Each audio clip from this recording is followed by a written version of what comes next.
Hi everyone! Hello mga kapango, hello mga suki natin. So Christmas is coming and kaya meron tayong binibenta ngayon na ham. So ito guys ay homemade at alam niyo ba magkano yung presyo ito?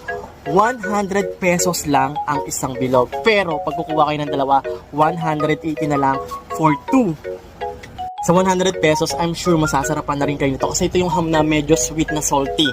Tapos meron na rin kayong box, so hindi na kayo talo. At saka pwede nyo pang regalo sa mga kaibigan nyo. O kung meron kayong pagbibigyan. So, sulit na lalo na masarap to. Homemade to guys. So, let's go puntahan natin. Ito. Homemade ham. 100 pesos ang isa. Pero kapag dalawa yung kukunin nyo, 180 lang. 180 dalawa, 100 isa. Charan. Pero home daw to, homemade. Kuha ka?